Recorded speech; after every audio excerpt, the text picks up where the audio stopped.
अस्सलाम वालेकुम। आज हमारे एक न्यू टॉपिक के साथ जो कि मैट्रिक पार्ट 2 का 9 चैप्टर है, यूनिट नंबर 9.1 से स्टार्ट हम करेंगे। और इस चैप्टर का नेम है reversible reactions and dynamic equilibrium. इस 9.1 यूनिट में हम देखेंगे कि रिवर्सिबल रिएक्शंस कौन से होते हैं, इरिवर्सिबल रिएक्शंस कौन से होते हैं, डायनामिक एक्विलिब्रियम क्या है, केमिकल एक्विलिब्रियम क्या है और स्टैटिक एक्विलिब्रियम क्या है। इन सब के बारे में हम वन बाय वन डिस्कस करेंगे आपके साथ। सबसे पहले हम देखते हैं कि इरिवर्सिबल रिएक्शंस कौन से होते हैं।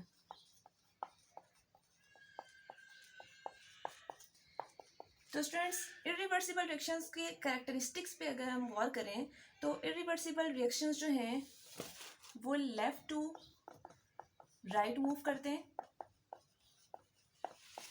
For example, irreversible reaction left to right किस तरह से मूव करते हैं, हम इसमें एक एग्जांपल ले लेते हैं। 2H2 + O2 और यहाँ पे फॉर्मेशन हो रही है 2 मोल ऑफ वाटर की। तो यहाँ पे आप देख सकते हैं 2 मोल ऑफ हाइड्रोजन ने 1 मोल ऑफ ऑक्सीजन के साथ रिएक्ट किया और हमारे पास जो फॉर्मेशन हुई है वो है 2 मोल ऑफ वाटर की। और ये left to right reaction move हुआ है। रिएक्टेंट्स ने मिलकर क्या बनाए हैं, प्रोडक्ट बनाया है। इसकी डायरेक्शन अगर हम देखें तो ये लेफ्ट टू राइट है। सेकेंड थिंग, अगर हम इरिवर्सिबल रिएक्शन के कैरेक्टरिस्टिक देखें, सेकेंड पॉइंट देखें तो वो ये है कि इसको हम रिप्रेजेंट करते हैं सिंगल एरो से। यहाँ पे आप देख सकते हैं क्योंकि ये इरिवर्सिबल रिएक्शन है, इसने रिवर्स नहीं होना है, इसीलिए ये एक ही डायरेक्शन पे मूव कर रहा है और वो डायरेक्शन इसकी है लेफ्ट टू राइट और इसको हम रिप्रेजेंट भी सिंगल एरो से करेंगे। थर्ड पॉइंट ये कि ये जो रिएक्शन है इरिवर्सिबल रिएक्शंस, ये कंप्लीट रिएक्शंस होते हैं। For example 2 mole of hydrogen ने 1 मोल ऑफ ऑक्सीजन के साथ रिएक्ट किया तो हमारे पास 2 मोल ऑफ वाटर की फॉर्मेशन हुई है और ये रिएक्शन अब कंप्लीट हो चुका है। इसके बाद मज़ीद इसमें कोई चेंजिंग नहीं आएगी, ये बिल्कुल एक कंप्लीट रिएक्शन है। इनकम्प्लीट रिएक्शन हम इसको नहीं कहेंगे। नेक्स्ट ये कि जो इरिवर्सिबल रिएक्शंस होते हैं वो बहुत ही फास्ट रिएक्शंस होते हैं। इनमें जो प्रोडक्ट की फॉर्मेशन होगी वो बहुत ही फास्ट होगी, रिएक्टेंट्स जल्दी से रिएक्शन करेंगे और जल्दी से प्रोडक्ट्स बनेंगे और ये फास्ट रिएक्शंस होते हैं।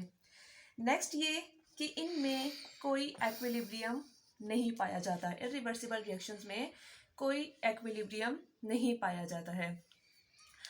अगर हम नेक्स्ट रिवर्सिबल रिएक्शंस की बात करते हैं, रिवर्सिबल रिएक्शंस, तो रिवर्सिबल रिएक्शंस को आप इसका जो है वो ऑपोजिट देख सकते हैं। रिवर्सिबल रिएक्शंस जो हैं वो लेफ्ट टू राइट भी मूव करेंगे और राइट टू लेफ्ट भी मूव करेंगे। अगर आप इसकी एग्जांपल लेना चाहते हैं तो आप देख सकते हैं किस तरह से।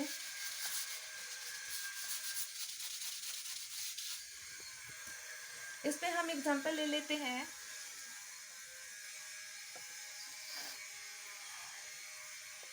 सल्फर और ऑक्सीजन। इनके रिएक्शन से हमारे पास बनता है सल्फर ट्राइऑक्साइड। तो हम देख सकते हैं कि ये जो रिएक्शन है ये रिवर्सिबल रिएक्शन है। ये रिएक्शन लेफ्ट टू राइट भी मूव कर रहा है और लेफ्ट टू राइट किस तरह से मूव कर रहा है कि सल्फर और ऑक्सीजन मिलकर क्या बनाएंगे, ये दोनों रिएक्टेंट्स हैं, ये मिलकर बनाएंगे सल्फर ट्राइऑक्साइड। और इसके बाद सल्फर ट्राइऑक्साइड टूटेगा, डिकम्पोज होगा और डिकम्पोज होने के बाद वो दोबारा से सल्फर और ऑक्सीजन बना लेगा। इसका मतलब है कि ये रिएक्शन लेफ्ट टू राइट भी मूव हो रहा है और उसके बाद राइट टू लेफ्ट भी मूव होगा। सेकंड ये कि इसको हम डबल हेडेड एरो से शो करते हैं। जो फर्स्ट सिंगल हेडेड एरो है इसका मतलब है कि ये रिएक्शन फॉरवर्ड की तरफ मूव हो रहा है और जो सेकंड है इसका मतलब है कि ये रिएक्शन क्या है, रिवर्सिबल है, ये बैकवर्ड रिएक्शन है। नेक्स्ट हम देखें तो हमें पता चलेगा कि जो रिवर्सिबल रिएक्शंस होते हैं ये नेवर गो टू कंप्लीशन, ये कभी भी कंप्लीट नहीं होते हैं, ये चलते रहते हैं चलते रहते हैं। रिएक्टेंट्स मिलकर प्रोडक्ट्स बनाते रहते हैं, प्रोडक्ट्स मिलकर रिएक्टेंट बनाते रहते हैं और इनमें कभी भी रिएक्शन कंप्लीट नहीं होता है, हमेशा ये कंप्लीशन की तरफ जा रहे होते हैं, लेकिन ये कंप्लीट नहीं होते हैं।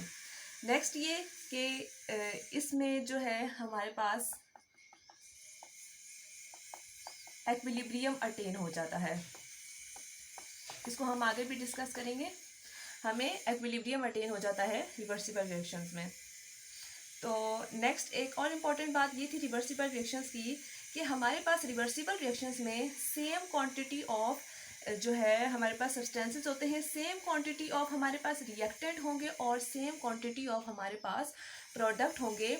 हमारे पास जितने मोल ऑफ रिएक्टेंट होंगे हमारे पास उतने ही प्रोडक्ट बनेंगे, और फिर जितने मोल ऑफ प्रोडक्ट टूटेंगे उतने ही मोल ऑफ हमारे पास दोबारा से रिएक्टेंट्स जो हैं वो फॉर्म हो जाएंगे। नेक्स्ट जो है वो हम एक और एग्जांपल ले लेते हैं।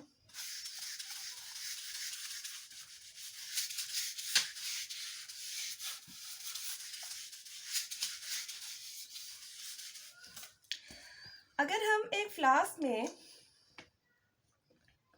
आयोडीन लेते हैं, 1 mole of iodine 1 mole of hydrogen लेते हैं, और हमारे पास फॉर्मेशन होती है 2 मोल ऑफ हाइड्रोजन आयोडाइड की। तो स्टूडेंट्स हम देख सकते हैं कि हमारे पास जो आयोडीन का कलर है वो होता है पर्पल, हमारे पास जो हाइड्रोजन है वो होता है कलरलेस, और जो हाइड्रोजन आयोडाइड है वो भी हमारे पास क्या होता है, कलरलेस ही होता है। अगर हम एक फ्लास्क में आयोडीन लेंगे, हाइड्रोजन लेंगे, ठीक है, हमने इनको क्या करना है, हीट अप करना है। जब हम इनको हीट अप करेंगे तो स्टार्ट में तो हमने जब आयोडीन को हाइड्रोजन में मिक्स किया तो आयोडीन का जो पर्पल कलर है उसकी वजह से, और ये तो हाइड्रोजन तो कलरलेस है, इसकी वजह से हमारे पास जो कलर शो होगा वो पर्पल ही शो होगा। जैसे जैसे ये हीट अप होता जाएगा, रिएक्शन जो है वो आगे बढ़ रहा है, स्पीड अप हो रहा है, तो हम देखेंगे कि जो पर्पल कलर है वो आहिस्ता आहिस्ता स्लोली क्या हो रहा है, फेड अप हो रहा है। जब ये कंप्लीटली फ्लास्क में जो कलर है पर्पल कलर फेड हो जाएगा और कलरलेस हमारे पास शो होगा, तो हमें इससे पता चल जाएगा कि हमारे पास किसकी फॉर्मेशन हो गई है, हाइड्रोजन आयोडाइड की फॉर्मेशन हमारे पास हो चुकी है। तो ये हमारे पास क्या था, फॉरवर्ड रिएक्शन था, ठीक है। नेक्स्ट हम कुछ देर के बाद उसको दोबारा से उस रिएक्शन को स्टार्ट करेंगे, दोबारा से हीट अप करेंगे। तो अब हम क्या करेंगे, अब हमारे पास रिवर्स रिएक्शन होगा। रिवर्स रिएक्शन में क्या होगा कि ये जो कलरलेस हाइड्रोजन आयोडाइड था, आहिस्ता आहिस्ता जब रिएक्शन आगे प्रोसीड होगा, रिवर्स रिएक्शन होगा, तो हमारे पास दोबारा से पर्पल कलर की फॉर्मेशन हो जाएगी और हमें पता चलेगा कि हाइड्रोजन आयोडाइड अब टूट के दोबारा से क्या बना रहा है, आयोडीन और हाइड्रोजन। तो हमने देखा कि ये फॉरवर्ड रिएक्शन और रिवर्स रिएक्शन जो है वो किस तरह से होता है, हाइड्रोजन आयोडाइड की फॉर्मेशन और उसकी डीकम्पोजिशन किस तरह से होती है। नेक्स्ट हम एक और एग्जांपल ले लेते हैं।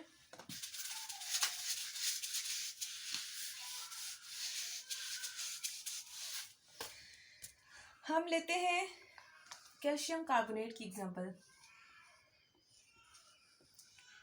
कैल्शियम कार्बोनेट से हमने बनाना है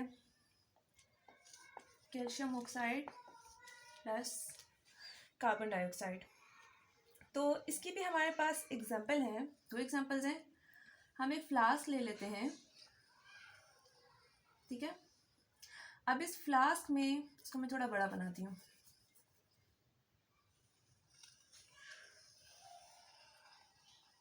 इस फ्लास्क में कैल्शियम कार्बोनेट हमने डाला, ठीक है।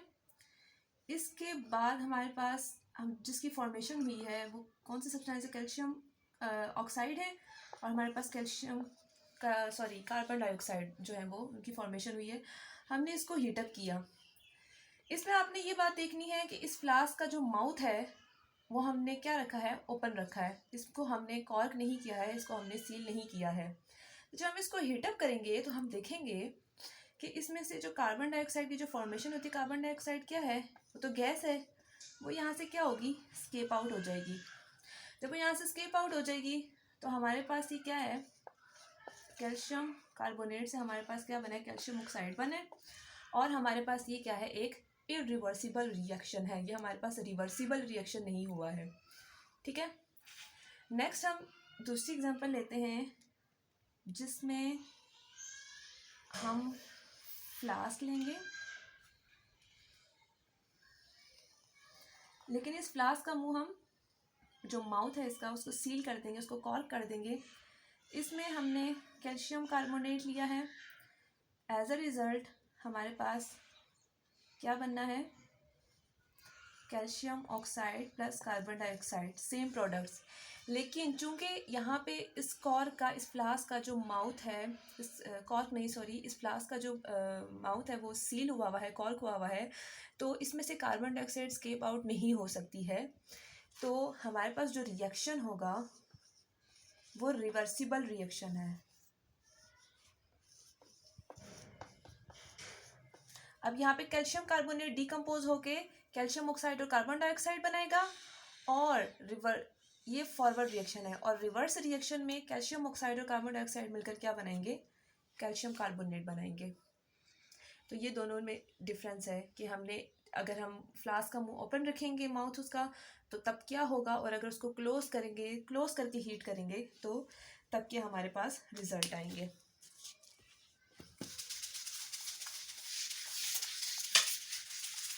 नेक्स्ट हम देख लेते हैं, रिएक्शन रेट की बात करते हैं। रिएक्शन रेट क्या होता है, रेट मीन्स स्पीड। तो हम देखेंगे कि रिएक्शन का रेट कब फास्ट होता है, रिएक्शन का रेट कब स्लो होता है। हमारे पास अगर हम दोबारा से वही एग्जांपल अगर हम ले लें, कैल्शियम कार्बोनेट वाली ही, कैल्शियम कार्बोनेट से हमारे पास बना था calcium oxide plus carbon dioxide. तो हम देखेंगे कि इनिशियली जो रिएक्टेंट हैं ये ज़्यादा अमाउंट में होते हैं। जब रिएक्टेंट ज़्यादा अमाउंट में हैं तो इसका जो रेट है वो क्या होगा, फास्ट होगा। बिगिनिंग में रिएक्टेंट्स का जो रेट है, मींस फॉरवर्ड रिएक्शन का जो रेट है, वो क्या होगा, फास्ट होगा। क्यों, क्योंकि रिएक्टेंट की जो कंसंट्रेशन है वो क्या है, ज़्यादा है, हाई कंसंट्रेशन। लेकिन अभी जो प्रोडक्ट्स की कंसंट्रेशन है वो ज़ीरो है। ठीक है, तो अभी इसका रेट भी क्या है, इसकी रिएक्शन अभी तो बन रहा है प्रोडक्ट्स, तो इसका जो रेट है वो क्या है, ज़ीरो है। इसका कंसंट्रेशन हाई होने की वजह से इसका रेट फास्ट है, और इसका जो रेट है वो क्या है, ज़ीरो है, क्योंकि अभी प्रोडक्ट्स की फॉर्मेशन नहीं हुई। जो प्रोडक्ट्स की फॉर्मेशन होती जाती है तो प्रोडक्ट्स का रेट जो है वो फिर वो फास्ट, सॉरी, जब रिवर्सिबल रिएक्शन होगा, जब प्रोडक्ट से रिएक्टेंट दोबारा बनेंगे, तो उसमें क्या होगा, प्रोडक्ट्स की जो कंसंट्रेशन है वो ज़्यादा होगी, क्योंकि सारे रिएक्टेंट प्रोडक्ट में कन्वर्ट हो रहे होंगे या हो जाएंगे। तो जब इनकी प्रोडक्ट्स की कंसंट्रेशन ज़्यादा होगी तो इसका रेट रिवर्सिबल रिएक्शन में फिर रेट जो है वो हाई हो जाएगा, और इसका रिएक्टेंट्स का जो रेट है वो लो हो जाएगा। इसका मतलब है कि रेट का जो ताल्लुक है वो कंसंट्रेशन से है। अगर कंसंट्रेशन हाई है तो रेट भी फास्ट है, और कंसंट्रेशन अगर कम है तो रेट भी क्या है, कम है। नेक्स्ट, अगर जो रेट है, जो इसकी स्पीड है रिएक्शन की, एक टाइम ऐसा आता है कि रिएक्शन की जो स्पीड है फॉरवर्ड रिएक्शन की भी और रिवर्स रिएक्शन की भी वो क्या हो जाती है, इक्वल हो जाती है। फॉरवर्ड रिएक्शन की और रिवर्स रिएक्शन की जब उसकी जो स्पीड है वो जब इक्वल हो जाती है तो उस स्टेट को हम कहते हैं कि ये है केमिकल एक्विलिब्रियम।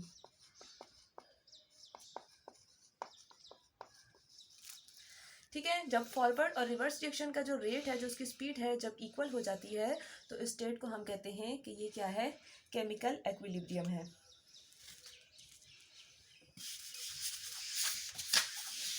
नेक्स्ट, हम कि केमिकल एक्विलिब्रियम भी जो है वो दो तरह की होगी।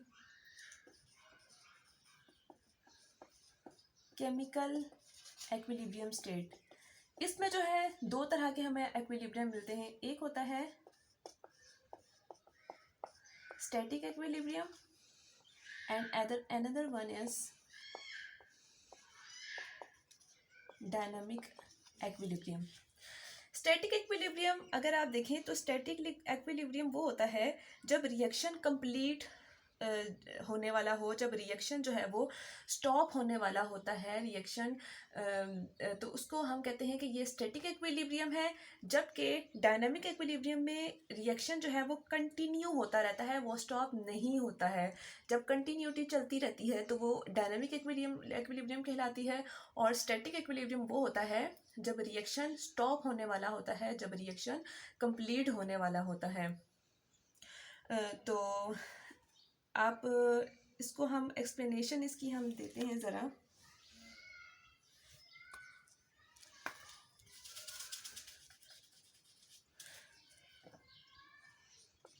यहाँ पे हम एग्जांपल ले लेते हैं दोबारा से हाइड्रोजन की,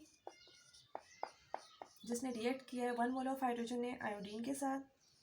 ये हमारे पास फॉरवर्ड रिएक्शन है। हमारे पास क्या बनेंगे, 2 मोल ऑफ हाइड्रोजन आयोडाइड बनेंगे।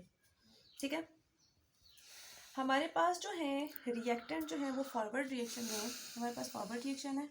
ठीक है, हमारे पास फॉरवर्ड रिएक्शन हो रहा है। इसमें सबसे पहले हमारे पास जो रिएक्टेंट है वो कितने मोल हैं, हमारे पास 2 मोल ऑफ रिएक्टेंट है। ठीक है, लेकिन अभी हमारे पास प्रोडक्ट नहीं बने। अभी हमारे पास जो प्रोडक्ट हैं वो कितने हैं, 0 मोल हैं। जब हमारे पास रिवर्स रिएक्शन होगा तब क्या होगा, रिवर्स रिएक्शन में ये हमारे पास स्टार्ट में 0 मोल होंगे और ये हमारे पास जो फॉर्मेशन हुई है वो 2 मोल की हुई है।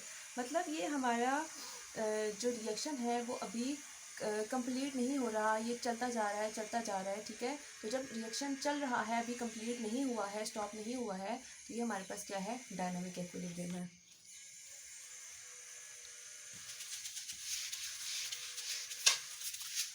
नेक्स्ट हमारे पास हम डायनामिक इक्विलिब्रियम की जो है वो कुछ कैरेक्टरिस्टिक्स देख लेते हैं।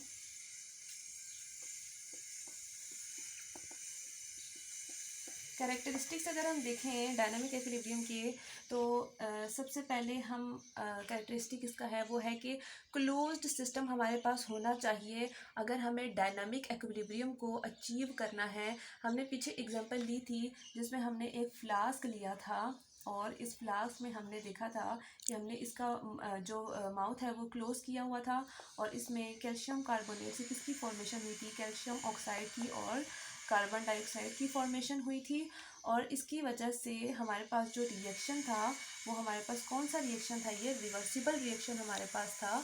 ठीक है, और ये रिएक्शन कंप्लीट नहीं हुआ था, ये रिवर्सिबल रिएक्शन चूँकि कंप्लीट नहीं होते हैं, ये चलते जाते हैं। फॉरवर्ड भी हो रहा था, इसमें फॉरवर्ड रिएक्शन भी था और रिवर्स रिएक्शन भी था। तो हमारे पास इसमें जो इक्विलिब्रियम था वो फिर क्या है, डायनामिक इक्विलिब्रियम, मतलब कि रिएक्शन कंप्लीट नहीं हो रहा, रिएक्शन चल रहा है, कंटिन्यू जो है वो कंटिन्यूटी की तरफ जा रहा है। कैल्शियम कार्बोनेट से कैल्शियम ऑक्साइड और कार्बन डाइऑक्साइड बन रहे हैं, उसके बाद कार्बन डाइऑक्साइड और कैल्शियम ऑक्साइड से दोबारा से कैल्शियम कार्बोनेट बन रहा है। तो इसका मतलब है कि पहला कैरेक्टरिस्टिक ये है कि अगर हमें डायनामिक एक्विलिब्रियम चाहिए तो इसके लिए क्या ज़रूरी है कि हमारे पास एक क्लोज्ड सिस्टम होना चाहिए। ठीक है, तो नेक्स्ट जो हमारे पास है कैरेक्टरिस्टिक वो है कि कंसंट्रेशन रिमेन्स सेम। इसमें कहते हैं कि डायनामिक इक्विलिब्रियम में कंसंट्रेशन जो है वो सेम रहती है, रिएक्टेंट की कंसंट्रेशन और प्रोडक्ट की कंसंट्रेशन जो है वो सेम रहती है।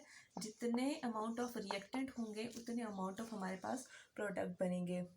नेक्स्ट ये कि reaction don't stop. Dynamic equilibrium का कैरेक्टरिस्टिक ये है कि इसमें रिएक्शन स्टॉप नहीं होता है, कंटिन्यू होता है, चलता रहता है। रिएक्टेंट से प्रोडक्ट बनते रहते हैं और प्रोडक्ट से दोबारा से रिएक्टेंट्स रिफॉर्म होते हैं।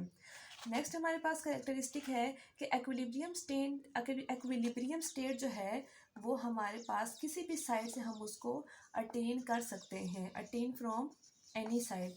मतलब कि अगर हमें एक्विलिब्रियम चाहिए तो हम ज़रूरी नहीं है कि कैल्शियम कार्बोनेट से हम कैल्शियम ऑक्साइड और कार्बन डाइऑक्साइड बना रहे हैं। हम यहाँ से भी रिएक्शन स्टार्ट कर सकते हैं कि हम कैल्शियम ऑक्साइड और कैल्शियम कार्बोनेट को इनको मिक्स करके इनके मिक्सचर से कैल्शियम कार्बोनेट बनाएं और फिर कैल्शियम कार्बोनेट को डिकम्पोज करके ये हमारे इन प्रोडक्ट्स की जो है हम फॉर्मेशन कर ले। तो एक्विलिब्रियम हम इस राइट साइड से भी अटेन कर सकते हैं और लेफ्ट साइड से भी, मतलब कोई भी साइड, ये हमारी चॉइस है। नेक्स्ट और लास्ट कैरेक्टरिस्टिक ये है कि एक्विलिब्रियम जो है वो हम डिस्टर्ब कर सकते हैं। Equilibrium can be disturb.